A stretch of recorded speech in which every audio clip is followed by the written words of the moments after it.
Hello Gemini and welcome back to my YouTube channel, ang puro-purong Asul Pinoy Tarot 999. So this is your July 2026 reading, monthly reading po ng mga Gemini. Nakapag-shuffle na rin po ako at saka may mga cards na rin po tayo dito sa lamesa.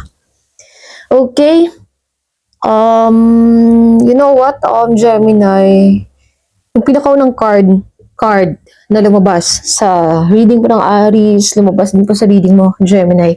So maybe you're dealing with an Aries or may mga messages doon na para din po sa iyo, Gemini. Kailangan mo rin siyang marinig, ano? Kailangan mo rin po siyang panoorin, yung reading ng Aries, Gemini. Okay, so pinakaunang card kasi dito, no? Same kayo ng Aries. Ayan, pakita natin, ano, isa-isa, Seven of Wands. Ayan, yung pa-cross naman po dito, kasi yung sa Aries, 10 of Pentacles yun siya. Pa-cross sa'yo is 8 of Pentacles. Okay, sa taas, Two of Wands. Ayan. Sa baba, Queen of Pentacles. Dito naman po sa past. Number 20, Judgment. Birthday mo sa 20, 7, 2, 27, 14, 8, 8, 4, 5. Birthday mo, anniversary, or edad, ganun. Or significant lang talaga sa'yo, no? Aries. Very significant lang din sa'yo sa ngayon, Gemini. Lagi mo siyang nakikita, lagi mo siyang napapansin, encounter. 777, 222, 2020, 1414, 888, 444, 555. Ang prominent dito, yung dalawang number dito, I mean, yung 222 at saka yung 888. So, actually, tatlong 8 yung nandito. Tignan mo, Gemini.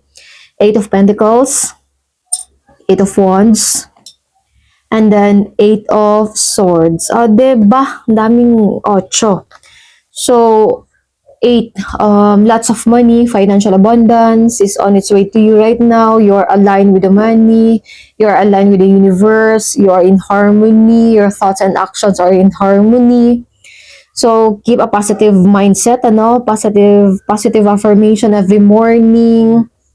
You have to fight it, Gemini, para kasi siyang nilalamon, ito, card na to. Parang nakokontrol na siya, nilalamon na siya ng kadiliman. Nilalamon na po siya ng mga negative vibes, influence, outside influence, mga tao, situation, or even overthinking, hindi dapat iniisip, Gemini. Na-absorb mo ito. Dami ng energy sa'yo. So, kailangan mo mag-cleanse, Gemini. Take a salt bath. Oo.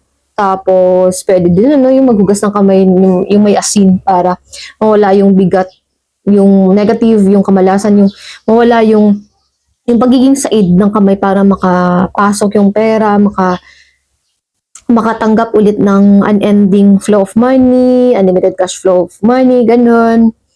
Okay, nakatali kasi yung babae dito. Pero sa utak niya lang ito, in the near future ito, in the near future, Gemini. So, sa nakikita ko naman po dito, maganda yung bond na ito sa'yo, Gemini, sa totoo lang. Tatlong 8, infinity symbol, abundance, money, finances, good luck. Ayan, in harmony with the universe, being aligned. The more na nagfo-focus ka sa sarili mo, Gemini, the more na mas maraming abundance. Kasi the moment na papasok pa lang sa room, nag-shift na yung energy. Presensya mo pa lang sa ibang tao, Gemini, nagbabago na yung nararamdaman ng ibang tao, nakakagaan ka ng pakiramdam. Tapos, yun na, kailangan mo rin po mag-recharge from time to time. Parang naubos yung energy mo sa taong ito, Gemini. Laging updated, I don't know, siguro palitan ng mga messages, laging kausap ang taong ito, late night talk. Tapos minsan may mga times na 2 a.m., 3 a.m., and then may trabaho ka pa kinabukasan, may lakad ka pa kinabukasan. Talagang you're making time, extra time for this person. Tapos hanggang sa na-drain ka, exhausted, burnt out ka. And then sa ngayon, dapat ito, advice sa'yo, Gemini. As I can see naman po dito, bumabalik yung dating ikaw, bumabalik yung Yung bang nagbibigay ka ng time sa sarili mo, importansya sa sarili. Okay. Napakaganda nga ng energy, 'di ba? Kapag nagbibigay tayo sa ibang tao, nandiyan tayo, tapos yung mga taong ito ungrateful, yung mga taong ito hindi nila na-appreciate. Ay nako, tanggalan nga ng access, 'di ba? Walang maririnig, walang makikita. O ano na ngayon? Wala ka ng update. Okay, so naglalagay ng protective barrier, no? May bubble dito, malaking bubble. So, protection, control sa mga bagay-bagay. Masyadong maraming, yung kadiliman, Pansin mo ba, Gemini? Klaro ba? Kita mo ba? Madilim yung paligid. Tapos yung aura ng babaeng ito, malinis, pure, um, protective, napakaganda, high vibration talaga yung energy. Okay? So, Seven of Wands, pagbibigay ng oras, ng panahon sa sarili naman this time. Gemini, di laging ibang tao. Kasi parang hindi nila ma-realize yung effort kapag wala na, tapos na. Hindi na nila maramdaman. Sana ba yung Gemini? Sana ba siya? Nawawala na siya. Lagi kang iniisip ng taong ito. Okay, Eight of Pentacles. Eight of Pentacles, Gemini, yung pa-cross dito. So, di ba, full moon, oo, kakatapos niya lang din. So, gumagawa po ng mga manifestation, ritual, affirmation, mga music, nakikinig po ng mga music, subliminal music para maka-attract ng pera, para maka-attract ng love life. Aw. 'Di ba? Kanya-kanya naman tayo ng ng gusto, 'di ba? Ng mga wishes. Okay, so some of you nagsusulat, tapos may kandila dito, green, may mga herb, may mga flower, and then different phases of the moon, full moon, new moon, crescent, may mga herb, may plants, and then writing something, taking down notes. Excuse me po, excuse me. Okay, so Eight of Pentacles, committed sa ginagawa. Nakatali yung buhok niya. Pansin mo, Gemini, yun, no? Nakatali po ang buhok ng babaeng ito. So, meaning niyan, talagang busy, talagang dedicated sa work, committed sa work, kung naman po ito. Talagang binibigay mo lahat ng attention doon sa ginagawa mo sa sarili mo. Which is talagang nakaka-attract pa rin talaga ng mga tao. Okay, the moment na ibibigay natin yung ganung power, no? The moment na ibibigay natin yung ganung attention sa ibang tao, ay nako, talaga namang napakaganda ng kanilang pakiramdam. Ay nako, talaga namang napakaswerte ho nila. Oo. Lalo na kapag napakaganda, napakalinis ng aura ng isang tao, tapos mapoprotektahan ka pa ng taong ito dahil sa kanyang spirit guide, sa kanyang guardian angels. Talagang dapat ingatan natin yung mga ganung tao. Minsan lang tayo makaka-encounter ng ganung tao. Okay, sa taas naman po, Two of Wands. Okay, 8 minutes. Bago nga pala ako nag-start Gemini, yung orasan ko, 11:11. Ayan, so 11:11, right, you are on the right path, you are a master manifestor and know exactly what you're going, where you are going, what you're doing, alignment at its finest. Naka-align po yan siya, yung 11:11. Right time, right place, with the right people, and then malakas yung manifestation skill mo, malakas yung pag-attract mo ng mga bagay-bagay, Gemini. The way na mag-isip lang, the way na ito yung sinasabi mo, nakukuha mo siya agad-agad. Okay, grabe yung nangyari dito, kasi masyadong, pansin ko lang din, ito, may mga dark kasi sa gilid, sa labas, from the outside, Tapos maliwanag yung bahay, napakaganda ng bahay, may malakas na protection din yung bahay, tapos yung paligid, yung labas, masyadong madilim, maraming mga negative. So, pinaprotektahan ng sarili at saka yung bahay. Maraming Gemini, sa totoo lang, maraming nanghihigop ng positivity. Maraming nanghihigop ng napakagandang energy ng ibang tao. Yung 'di ba? Vampire energy. So be careful, Gemini. And I can see dito na laging may tao dito, laging nakatingin sa iyo.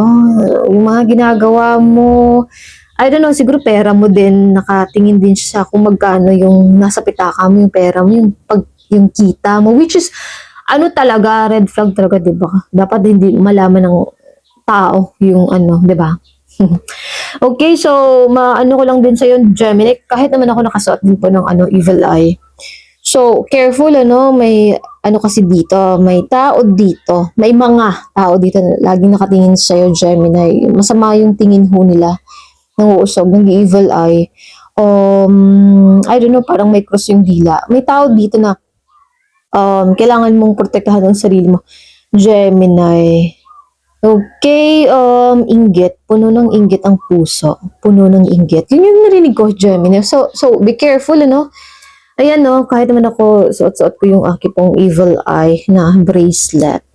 Okay, mabulag yung mga taong niinggit. Hindi ka makita.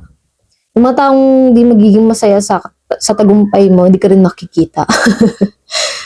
Own it, Gemini. Dapat protektahan ang blessing, protektahan yung mga biyaya, protektahan ang achievement, protektahan ang love life, ang family, everything. Oo. Di bang wala talagang alam. May mga times na laging nagpapakita, may mga times na ito yung mga sinasabi mo, may mga times na talagang nasa yung mga nasa spotlight, center of attention talaga, attraction talaga. Talagang sociable na tao, social life, social butterfly. Pero may mga times din na ina-isolate ang sarili. Okay, so masuggest ko, Gemini, wear your protective stones, your crystals, stones, bracelets, black onyx, black obsidian, tourmaline, amethyst. Yun yung mga narinig ko na stones, Gemini. And then yung evil eye din. Okay? So sa taas, Two of Wands, travel, may plano dito na umalis. Travel, literal na travel or bagay dito na parang gusto mong takasan, Gemini. Pwede naman siyang metaphor, symbolic or literal yung reading. Pwedeng mag-resonate, pwede rin naman siyang hindi.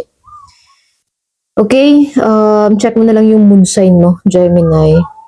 Kasi hindi siya mag-resonate sa sun sign, yung rising sign. Hindi pa rin moon sign, check mo yun siya.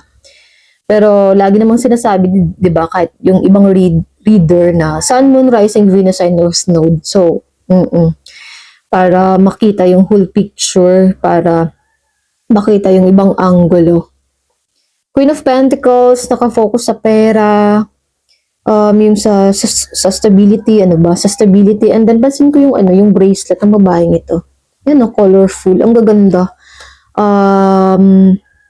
So, yun na nga, Gemini, suotin po yung mga bracelet mo. Ang sa akin ngayon yung citrine. Okay, so, maraming salamat nga pala sa mga umu-order sa akin, sa mga nagpapareading sa akin, na dumidiretso na po sa ating pong Facebook page. Ayan, oo. Na dumidiretso na lang po doon. Maraming salamat po. Judgment dito, so a breath of fresh air, a new chance. Parang nagkaroon ulit ng second chance sa taong ito. Pagbabalik ng isang tao mula sa nakaraan, pagbabalik ng isang ex. I don't know, Gemini, iba din yung nararamdaman ko. Parang may third party din kasi na nangyayari dito. So careful, ikaw siguro in a relationship or ang taong ito may tinatago din na may may ka-chat na ibang tao, may kausap lagi-lagi, or may kinikitang ibang tao. So, careful, Gemini. Okay? Careful sa third party. Kasi, my goodness, ang pag-ibig, talagang nakakabulag talaga eh. Aware naman na meron siyang girlfriend, partner, or husband, or wife, or ikaw yun. Aware naman, pero, ay naku, masarap daw yung bawal, ha? So, careful, Gemini. Kung hindi man ikaw ito, hindi, diba? Ganun lang kadali, ganun lang kasimple. Pwede ka nang umalis. Pwede nang lumabas sa reading na ito, manood ka ng ibang reader.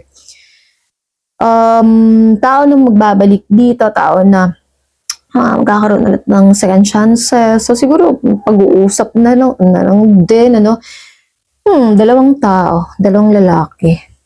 Okay, so, paghihingi rin po ng tawad, paghingi ng tawad. May mga times na kailangan mong kausapin ng taong ito. May mga times na dapat mong pakawalan sa dibdib mo yung mga mabibigat na nandyan, yung mga salita na matagal mong gustong sabihin sa taong ito. Pwede na siyang sabihin, ganun. Tapos, at the same time, yun yung healing, yun yung the last time and never talk to them. Kasi nasabi na siya, kasi tapos na yung ganung chapter. Chapter close talaga. Okay, di ba? Parang magpapakasal, di ba? O, ito na, gusto mo ng speech? O, sige, ito. At huwag ka nang babalik. Wag mo na ako kakausapin kahit kailan. Charot. Okay. Importante din, 'di ba? Yung sasabihin natin, malay mo, Gemini, yun yung matagal niyang gustong marinig mula sa iyo. May mga salita na dapat sinasabi sa ibang tao or pinapakawalan. Malay natin, yun pala um, yung bang mag-ano ng sugat, yun yung magiging dahilan para humilom na ng tuluyan yung sugat ng taong ito o ikaw, ganun. Okay, so mag-sorry kung kinakailangan. At saka, feeling ko rin naman, Gemini, deserve mo rin po yung sorry, yung apology ng taong ito. So, sa hinaharap, marami pong mga movement, may mga travel, short distance travel, and then a lot of action. Ito po, oh. And then good news, as I said, 8-8 kasi magkasunod. O, diba? Abundance, prosperity, finances, good luck. Ito, Gemini, ito yung narinig ko. Lucky charm ka daw po ng taong ito. Lucky charm ka ng pamilya mo, Gemini. Swerte. Napakaswerte talaga ng taong ito simula nung dumating ka sa buhay niya. Nax! Yun yung narinig ko, Gemini. Swerte. Lucky charm ka ng taong ito. Okay? At saka wag mong magpapadaig, Gemini, kung sa isipan mo po ito, sa isipan mo man o sa ibang tao. Kasi parang control. Kinokontrol para hindi makakilos. Pero sa totoo lang, malaya naman talaga siya. Oo. Pwede naman siya mag-decide. Emperor, so checkmate, playing games, doing chess. Excuse me, Gemini. Inom lang po ako ng tubig.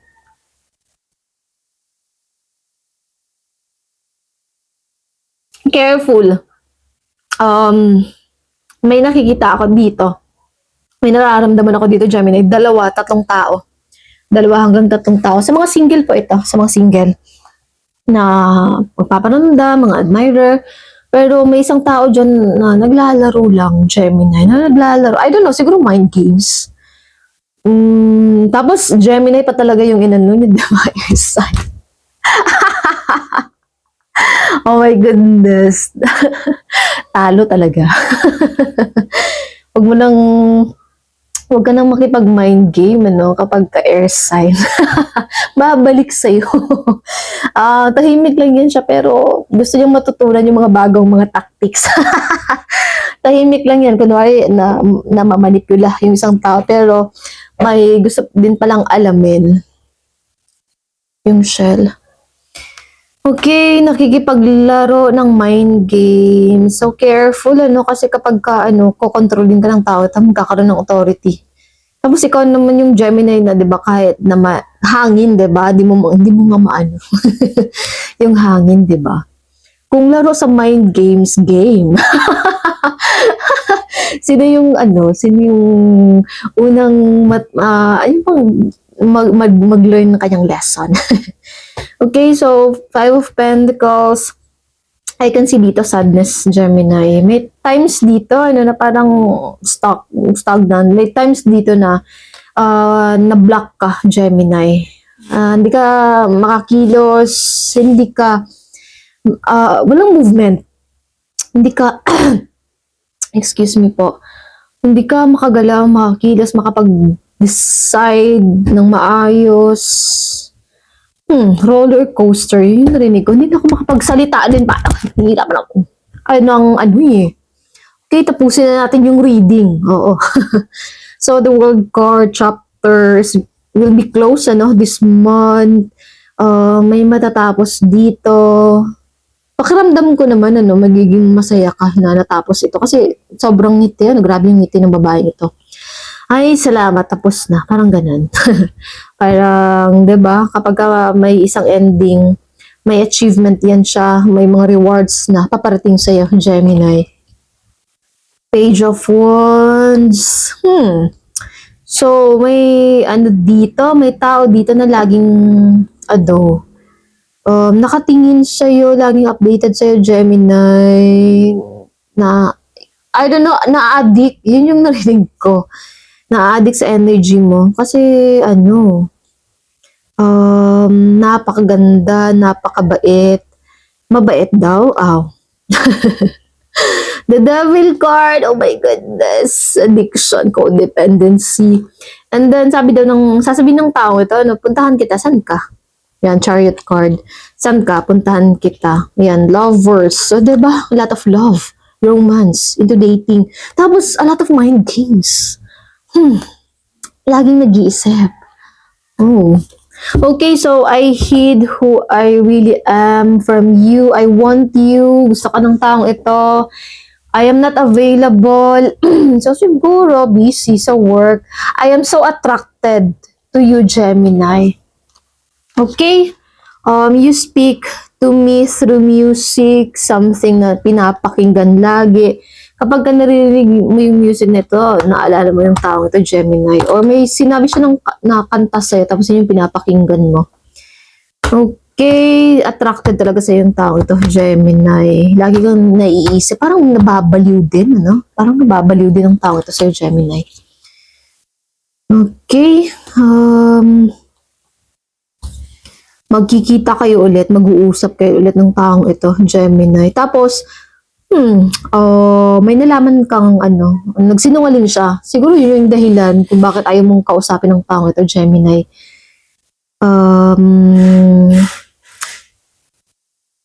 I love you unconditionally. Mahal ka naman niya. Oo, sa totoo lang din.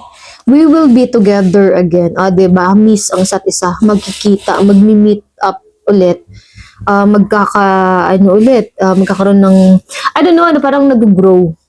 Dahil sa pagtatagpo ng dalawang taong ito. Pareho kayo nag-grow. Simula nung nagkita kayo, nagtagpo kayo. Tapos, parang may bridge dito na fini-fill in mo yung gap, Gemini. Kahit ikaw mismo, ni-reach out mo din yung taong ito. Mahal naman po ang isa't isa. Tsaka nagsisisi naman po ang tao ito kasi nagsinungaling po siya sa'yo. And then, namimiss ka daw po niya. Lagi kasing yung bang maingay, madaldal.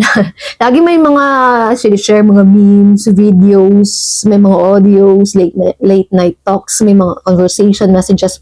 Daming messages, sa totoo lang, maraming mga calls. Tapos biglang naputol.